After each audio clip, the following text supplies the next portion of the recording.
Good afternoon, everybody. Hello, Karoline. It's great to see all of you. Welcome to our third official influencer briefing here at the White House in the beautiful South Court Auditorium, Joe Biden's former office that he pretended to be his office. Now we're using it for its real purposes as an auditorium. And we are embracing and empowering new media like never before. You are all a testament to that. We're so grateful that you're here today. President Trump is truly the most transparent and accessible president in American history, and we are just following his example. That's a little bit why this press briefing today is tardy, because the president was hosting a more than 2-hour-long cabinet meeting with his entire cabinet. Each secretary went around the room to talk about the promises they are delivering on for the American public and the directives they are executing at the behest of the President of the United States. Can you ever remember a cabinet meeting in which the media were welcomed into the room to ask questions of the entire federal government? No, you can't, because it never happened. Joe Biden was afraid to speak to the press because he was mentally incompetent in driving our country into the ground. But fortunately, President Trump has been incredibly hard at work cleaning up Joe Biden's messes and making our country great again. Yesterday marked the president's official 100th day in office. The first 100 days of President Trump's second term can only be summed up as promises made, promises kept. He has ushered in the most secure border in modern American history, and he didn't need a bill from Congress to do it. Do you all remember that? They said we needed a bill. We didn't need a bill. We just needed a new president. The border is now closed, and the Biden border invasion has been halted. Illegal border encounters are down by 95%. Illegal alien gotaways, one of the top threats to our public safety, are down by an astounding 99.99%. And Fox News' Bill Melugin, who did exceptional reporting covering the Biden border crisis, was recently quoted saying, "If Fox were to send me down there right now, I would have trouble finding a single migrant on camera." That is the Trump effect. President Trump took on the cartels and designated Tren de Aragua, MS-13, and other vicious gangs and cartels as foreign terrorist organizations. Under President Trump, it is the policy of the United States to ensure the total elimination of these brutal organizations' presence in our country. And we are also beginning stages of carrying out the largest mass deportation in American history. We have already arrested more than 150,000 illegal aliens, and you can expect those numbers to ratchet up in the months ahead. On the economy, President Trump is rebuilding the greatest economy in the world once again. Since day one, he has focused on defeating inflation, bringing down the cost of living, and making the United States the best place in the world to do business, invest, create jobs, and innovate. The president later this afternoon in the East Room of the White House will be joined by CEOs from around the world who have committed trillions of dollars in investments right here in the United States of America. I don't think the president is getting enough credit for the massive deregulation campaign that he has launched across the entire federal bureaucracy. He himself has signed a number of executive orders to unleash rapid deregulation and reduce the cost of living for families and for small businesses, and we are seeing a big impact of this already. His deregulatory actions thus far will save nearly $11,000 per family of four over the next several years. And building on this success, the president has encouraged the rapid onshoring of jobs to restore America as our world's manufacturing superpower. He is effectively utilizing tariffs to bring the entire world to the negotiating table, offering more favorable terms for our country. When all is said and done, America will finally have fair and reciprocal trade, and our country will finally stop being ripped off. So far, as I mentioned, total investments under this administration are more than $5 trillion. The president has already created 345,000 jobs since taking office in January. 9,000 manufacturing jobs were created compared to the 6,000 manufacturing jobs lost per month in the final 2 years of the Biden administration. The labor force participation rate for those without a high school diploma is up. Inflation has dropped. And the price of prescription drugs last month was the largest drop ever recorded. In little more than 3 months, President Trump has America headed in the right direction. The good news is we are just getting started. We are very busy every single day here at the White House, literally working around the clock, 7 days a week, to restore the golden age of America. Hundreds of promises have been made and kept. There is certainly more work to do. The best is yet to come. But we are very proud of the efforts the president has made to continue the non-traditional media approach that he so beautifully executed on the campaign trail, which led him back to this office, talking to podcasters, social media content creators, and influencers like yourself. And again, we're so proud to welcome you to the White House here today so you can ask questions for the whole world to hear. So, Jack, great to see you, and why don't you kick us off? Karoline, thanks so much for having us in today, and I appreciate the administration making yourself available and making it available to us and all of our followers. And I understand that you're going to be continuing these, and I think it's fantastic that really have everybody come in and be able to do this. One of the things that's been troubling me and has actually even affected me over the last 24 hours is the rise of violence that we've seen from elements of the far left, starting with things like Luigi Maggioni, these support for these unhuman organizations like MS-13, Tren de Aragua, and even, of course, the assassination attempts on President Trump, Thomas Matthew Crooks, and Ryan Routh, as well as numerous incidents against anyone who owns a Tesla, apparently. You don't really see the Democrats opposing these things. You see them in many cases either co-signing it or giving a wink and nod to it at the same time that they will be demanding that we follow due process for anyone who actually is a hardened criminal or some of the worst of the worst. What is the administration doing, DOJ-wise or FBI-wise, to combat this rise in violence that we're seeing? It's a great question, Jack, and I absolutely agree with the premise of your question, which I usually don't when I take questions at a podium. But certainly you're right. We have seen a rise in political violence that stems from the left, dating back to the Black Lives Matter movement, which the left and the Democrats don't want to talk about much, but they burned down American cities. And the Biden administration did nothing to prosecute those who created that violence, oftentimes not just destroying businesses, but also lives and communities as well. You look at the rise of violence against the president himself and his supporters. You had 2 heinous assassination attempts from leftist lunatics, and the president is lucky and blessed to be here today because he was able to survive that political violence and those assassination attempts. Look at the recent attacks on Tesla, on Elon Musk's company. It's quite ironic because Democrats and leftists were the greatest fans of Tesla. Many Democrats drive Teslas to this very day, but then it's that their same party who is doing nothing to stop or condemn or discourage this violence from taking place. And in many cases, Democrat elected officials are actually inciting it and encouraging it. But that's not going to be allowed to happen anymore. The Attorney General was just in the cabinet room with the president and made it very clear to anyone who is inciting violence or participating in violence, you will be prosecuted to the fullest extent of the law.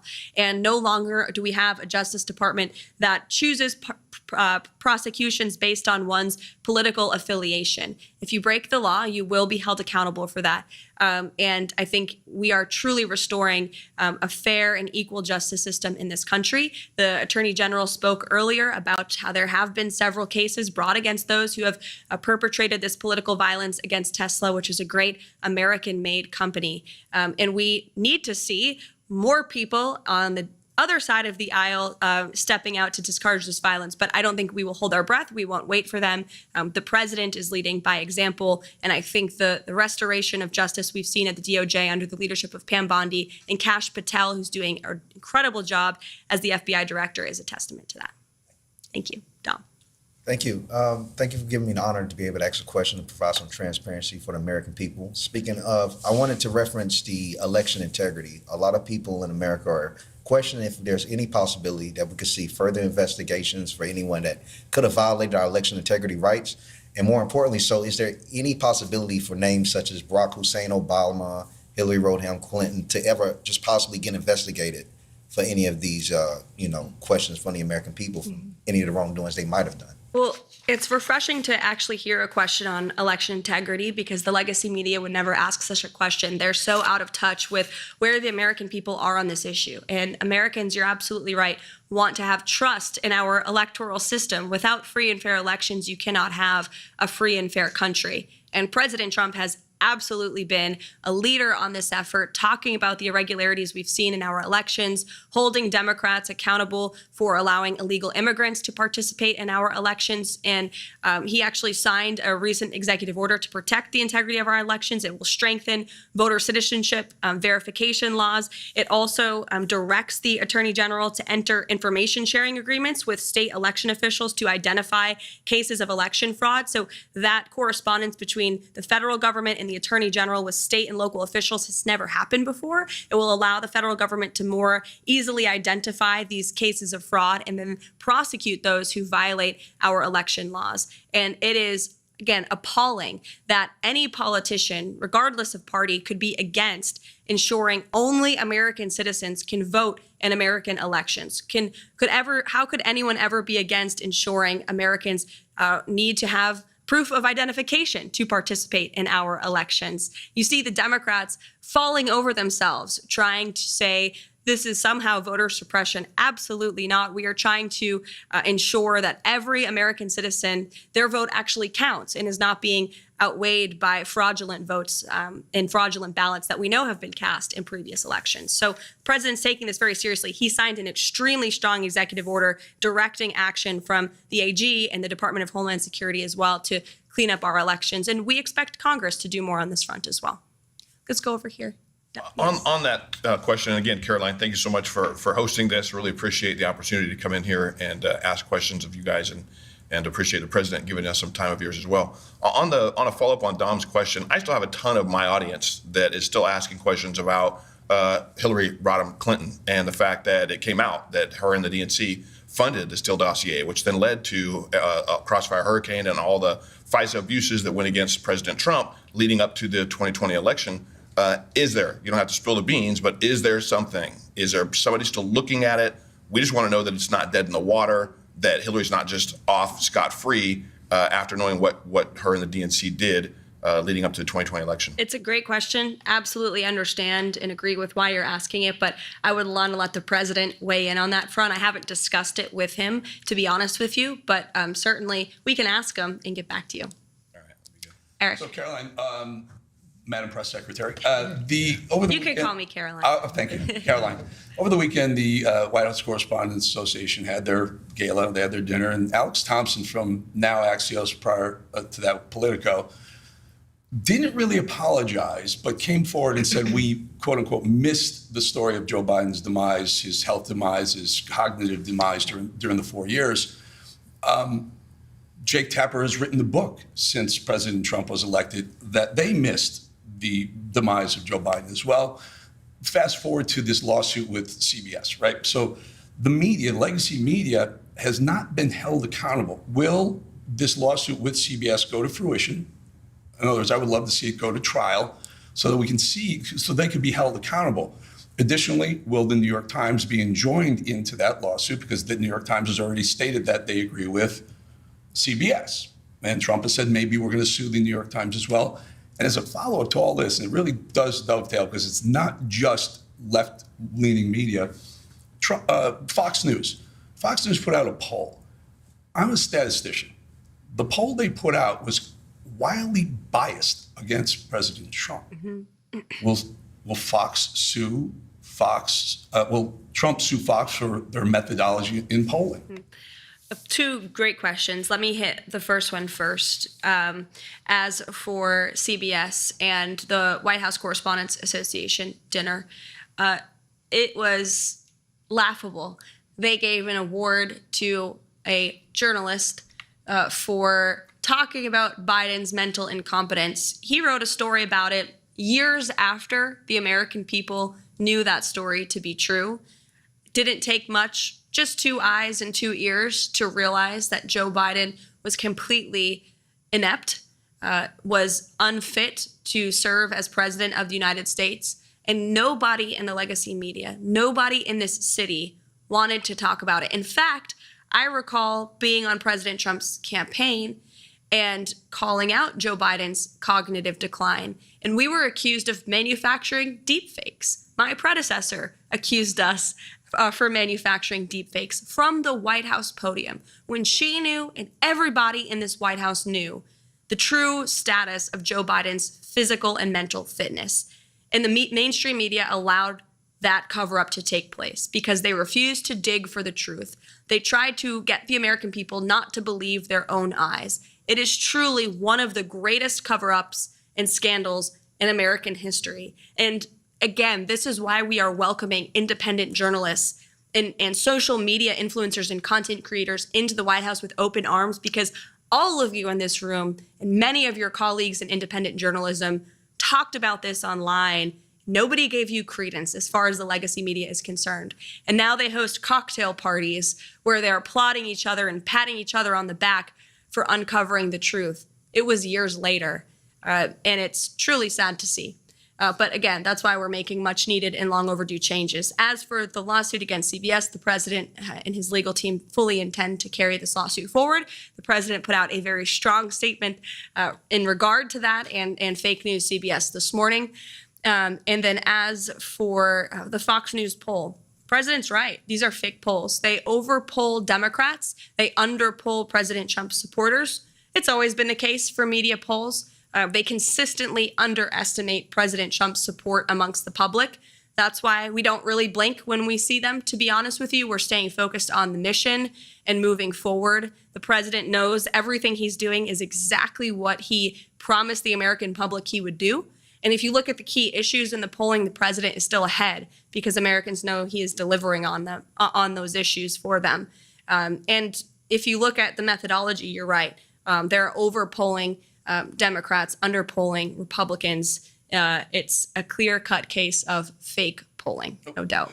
If I may, also misinformation, though, right? And maybe as detrimental to the presidency as what CBS has done or the New York Times is doing. Mm-hmm. Yeah, no doubt about it. The president's spoken quite strongly about it, and I know he's made some phone calls to express his displeasure with it as well. Karoline, go ahead. Thank you so much for having me here, especially as a legal immigrant, because the overwhelming fake news that Hispanics don't support President Trump, but we do, and we're very excited to have mass deportations because it affects our communities. My question is about immigration reform and DACA. During the first Trump administration, we saw that President Trump, like no other president, wanted to make a deal with the Democrats to give a pathway to citizenship to 1.2 million DACA recipients. I don't know, I haven't really heard anything coming out. Is there any policies surrounding that situation? And is there going to be immigration reform? Mm-hmm. Well, first of all, thanks for sharing your story. And the president overwhelmingly won the vote of Hispanic Americans in the previous election and swept counties on the border of Texas that are predominantly Hispanic counties because, to your very point, Hispanic Americans and legal immigrants to this country from all countries are so sick and tired of seeing, we're so sick and tired of seeing the mass invasion of illegal immigrants that was allowed to occur under the previous administration. And it was an issue the president ran on and he delivered on. These mass deportations are underway, and it is currently the position of this administration. We are focused on removing as many illegal alien criminals from our communities as possible. And not only are we doing that for law-abiding American citizens, but also legal immigrants, as you said, who are citizens now and came here the right way, waited their turn, paid their dues. It's a slap in the face to them. And so there's a lot of reforms that need to be made to our legal immigration system. The president has talked about that, but our initial focus right now and our priority is cleaning up the mess that the previous administration left us. And there's more work to do, but a lot of progress has been made thus far. Thank you. CJ. Yeah, also, thank you so much, Karoline, for having us here. Also on the topic of immigration, not only do I think, the legal immigrant community welcomes what the president's doing, but also the Black community. So I would love to get your reaction to recent comments made by Simone Sanders, who said that people of color would be next in line for deportation under this president. Now, that was a revelation to me and probably many others in the Black community. Being a lifelong American, I'm not really sure where Tom Homan would send me other than my childhood home in Augusta, Georgia. But why do you think this fear-mongering is being directed at the Black community over the issue of immigration? And do you think it's offensive to conflate illegal aliens who are rapists, traffickers, and sexual abusers with law-abiding citizens in the Black community. It's absolutely insane, and it is racist what she is saying. The president intends on deporting illegal alien criminals who broke our nation's laws and are not only impacting communities across the country, but in particular communities of color in our inner cities. You remember the story out of New York City where young minority children were kicked out of their public school to make room for illegal immigrants to sleep on the floor of their cafeteria. That is putting America last. Doesn't matter your race, your religion, or creed. If you are a law-abiding American citizen, President Trump is going to put you first. And shame on Simone Sanders for saying that. She knows better, but she's trying to fear people into disliking this president with lies. But I think the American public are much smarter than she believes that they are, and that's why they reelected President Trump. Bo, go ahead. Hi, Caroline. So, as the youngest press secretary in history who is a wife and a mom, you've become widely popular with America First Patriots. As an 18-year-old, I can say you're definitely an inspiration to Gen Z. What has been the biggest highlight for you in these first 100 historic days? Thank you for asking that and saying that, Bo. I am Gen Z. I think I heard the term zillennial because I'm right on the cusp of millennial and Gen Z. Jack is cringing at that. But there's been so many highlights. Just being here every day is such a blessing and an honor. And I'll share a quick story to that point. You know, the president, I'm only here because the president believed in me and uplifted me and so many others who are working so hard across this administration. This administration is filled with young, vibrant people who come to work every day hungry and eager to help accomplish the president's goals. And I think we're seeing a real reawakening amongst young people across the country. The president spoke directly to young people during his campaign, inspiring confidence in them and restoring hope in the American dream, basic common sense values of faith and family and freedom that truly do resonate with young people. The American dream of home ownership, of being able to afford to raise a family and to have children. It's a beautiful thing. And I think the president openly talking about it has inspired so many young minds and opened up so many young hearts. And I'm just so honored to be in this role. The president, he's wrote about it in his books and he's talked about it himself. When he was in his 20s, he was building buildings in Manhattan. So certainly he believes in the strength and the ability of young Americans across the country, like yourself, here at the White House at just 18 years old. Thanks for being here. Into the back row. Thank you so much for having us here, Caroline. It underscores President Trump's transparency. Shifting focus a little bit to what's happening on our universities, President Trump has finally put American students over violent foreign nationals. And right now we're seeing the media whitewash the violence perpetrated on our college campuses. We see many universities trying to bypass President Trump's executive order. And my question is, how exactly does President Trump will make sure that these universities are being properly held accountable and violent foreign nationals who are taking over campus buildings are sent back home? Yeah, well, to Jack's earlier question about political violence, this is another form of political violence we've seen stem from the left with the pro-Hamas movement that took place on college campuses and universities. In fact, I recall being in Manhattan courtroom during the Alvin Bragg case against President Trump in the midst of the campaign. And we were in that courthouse watching the television as these violent riots unfolded on the campus of Columbia University. And I remember the president watching the television saying, when we are back, we are going to fix this. This is ridiculous, and immediately directed his campaign staff at the time to insert it into the speeches and to make sure the American public knew he was not going to tolerate violence on our nation's college campuses and the illegal harassment against Jewish American students. He has taken incredibly strong position on this already. He has brought many of these colleges and universities to their knees by threatening their federal funding and in a few cases cutting federal funds. If you violate federal law, you will not receive federal funds under this administration. It's very simple. If you allow the illegal harassment and violence against students of any race or religion on your campus, you will not receive federal funding. You are violating Title VI, which is federal law. The president's made that very clear. And you've seen many of these colleges come to the table and admit their wrongdoing and apologize for it because they know they were wrong. Unfortunately, we didn't have a president at the time who was holding them accountable, who was completely silent as students were being targeted. As for the visas, same is true. The president and the Secretary of State, Marco Rubio, who's doing a tremendous job, have taken incredibly strong action on this as well. And Marco Rubio, as our Secretary of State, reserves the right to rescind visas from foreign nationals who have the privilege of studying on our nation's colleges and universities. And if you engage in illegal behavior, if you're engaging in activity that's contrary to our nation's foreign policy interests, then you will no longer have the privilege of coming and studying here. We're going to put American citizens and American students first, and only the best and brightest should be allowed to come to our country and study at our nation's colleges and universities. So again, such a pleasure to see all of you here today. Thank you so much for coming to the White House. We hope you enjoy the rest of this beautiful day at 1600 Pennsylvania Avenue, and thanks for all that you do. Take care. Thank you.